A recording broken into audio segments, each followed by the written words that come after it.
Hello la famille, bienvenue dans le consommateur cultivé, votre vlog d'information et de culture générale du consommateur. Je suis super heureuse de vous retrouver aujourd'hui pour une toute nouvelle vidéo et c'est super simple, hein? J'ai dressé une liste de 10 aliments qu'on a tous tendance à conserver au réfrigérateur, chose qui est une erreur. Pour chaque aliment, je vais vous expliquer pourquoi est-ce qu'il ne faut pas le conserver au réfrigérateur et je vais vous donner la meilleure méthode de conservation. On commence tout de suite avec l'ail. Alors l'ail a horreur du froid. Si vous conservez l'ail au réfrigérateur, il va non seulement germer, mais il va perdre sa texture, il va devenir caoutchouteux, chose qui n'est pas du tout agréable. Donc le mieux à faire en fait, c'est de le placer dans un endroit sombre, ventilé et sec, où il pourra être conservé pendant plusieurs mois. Le deuxième légume qui a horreur du froid, c'est la tomate. On a toute tendance à conserver la tomate au réfrigérateur. Il ne faut pas le faire en fait parce que la tomate va devenir molle, fade et farineuse. En fait, les membranes des parois cellulaires du légume vont être endommagées. Donc, il est préférable de garder vos tomates à température ambiante, hein, tout simplement, mais à l'abri de la lumière et la tige vers le haut. Le troisième aliment, c'est la pomme de terre. Alors, si vous conservez la pomme de terre au réfrigérateur, l'amidon qu'elle contient va se transformer en sucre. Et au finish, en fait, la texture va devenir granuleuse après la cuisson, chose qui n'est pas du tout idéale.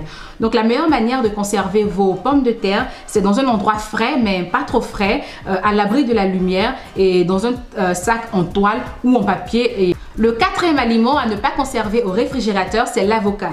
Si vous conservez l'avocat au réfrigérateur, sa chair va devenir noire. Et en revanche, par exemple, si vous l'avez peut-être entamé et qu'il reste une moitié, vous pouvez l'asperger donc de jus de citron et vous le conservez et vous pourrez le réutiliser aisément après. Chers amis cultivés, le cinquième aliment, c'est le chocolat. Alors le chocolat, lorsqu'il est conservé au réfrigérateur, une fine pellicule en fait va se former à sa surface. Il s'agit de la matière grasse hein, qui remonte sous l'effet du froid.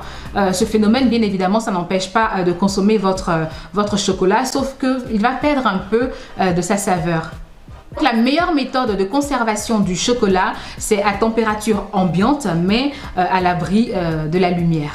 Sixième aliment, c'est une erreur que tout le monde fait, ce sont les œufs. Mais cette erreur, elle vient en fait des fabricants de réfrigérateurs, hein, parce que dans tous les réfrigérateurs, en tout cas généralement, il y a un compartiment qui est réservé aux œufs.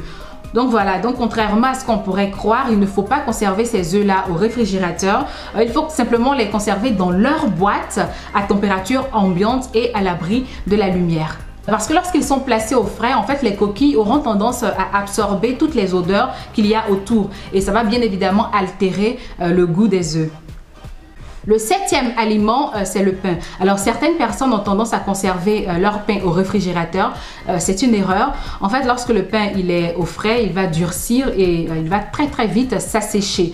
Donc, le mieux à faire, c'est simplement de l'envelopper dans un linge sec ou dans une boîte à pain, si vous en avez une. Alors, le basilic ne se conserve pas au frais, il se conserve plutôt dans un verre d'eau. Voilà, au frigo, en fait, il risque de faner très vite et d'absorber toutes les odeurs qu'il y a aux alentours. Le neuvième aliment, c'est le concombre. Alors, au contact du froid, le concombre, il va flétrir plus vite et il va perdre en saveur, il va perdre de son croquant. Cependant, si vous l'avez déjà entamé, pour le conserver au réfrigérateur, il faudra donc l'enrouler d'un film alimentaire. Ainsi, il va garder tout son croquant. Dixième aliment, c'est le melon. Le melon, il ne faut pas le conserver au réfrigérateur, sinon il risque de perdre en antioxydants et en saveur. Donc la meilleure méthode pour le conserver, c'est à température ambiante et dans un endroit sec, tout simplement. C'est la fin de cette vidéo, j'espère qu'elle vous a plu. Si c'est le cas, n'hésitez pas à liker, commenter, partager.